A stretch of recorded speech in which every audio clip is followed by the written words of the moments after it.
Hi guys, so I decided to make a series of videos dedicated to the lore in Witcher game series. Of course, me, besides being a passionate gamer, I'm also a historian, so many things that are included in Witcher universe were very interesting to me as a historian.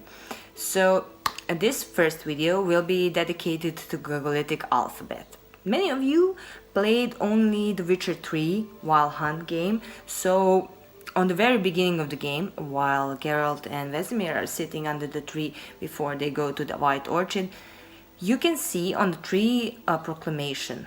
That proclamation, I think it talks about Desertus in Temeria, but that's irrelevant. The letters that you can see when you click on it are actually the Glagolitic letters. So, what's a Glagolitic alphabet? So, we have to go back in a time when the Slavic tribes first moved from the Baltic region to the region of Central and Eastern Europe and Balkan Peninsula. So the closest empire to them at the time was Byzantium.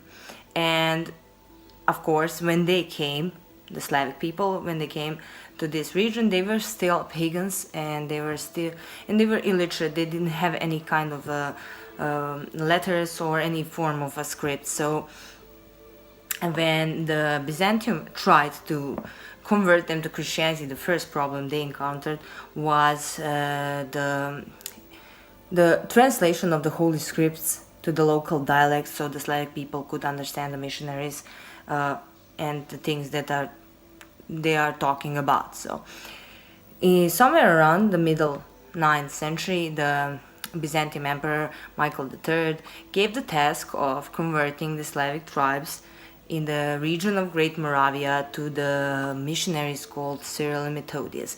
Great Moravia was located on today's territories of Czech Republic, Slovakia, Hungary and Poland, and its name came from the river Morava.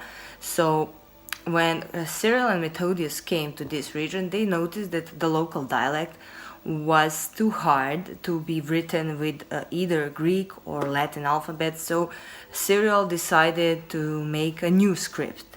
Most of the letters in Glagolical alphabet, as you can see, it's here, derived from the Greek alphabet, but many of letters also derived from some other forms of scriptures, such as Coptic letters and Armenian letters, and some letters are still in the field of dispute by historians and philologists of their true origin, so we cannot be sure of what kind of letters Cyril used to make this script for sure.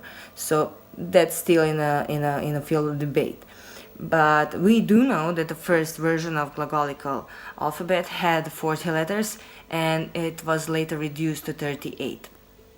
These letters were used not for a long time because the students of Cyril and Methodius later invented the new scripture called Cyrillic, so most of the Eastern and part of the South Slavic people took the Cyrillic as their forms of letters, and the rest of the Slavic tribes quickly transferred to the Latin letters under the influence of the Latin letter writing nations around them.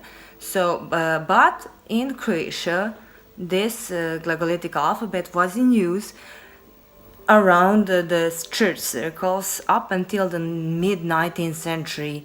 So it was in use, but only in a clergy circles and only in Croatia.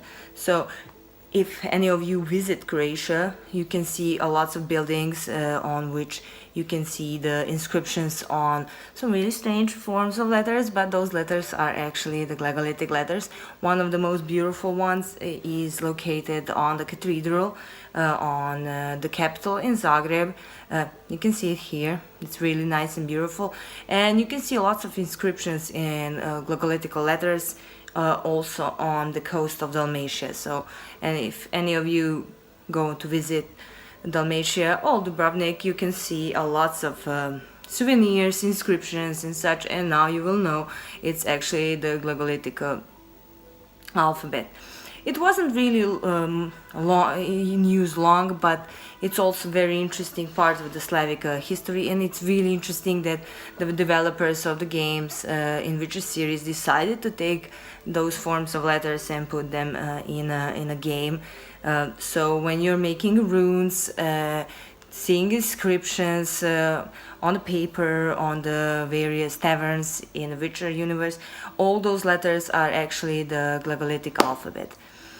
So this first video is just a short one dedicated to something really interesting, and the next video I'm going to make, it's going to be dedicated to some monsters from the bestiary and the inspiration it drew from the Slavic mythology. So thank you for watching, and feel free to subscribe, and talk with you the next week. Thank you.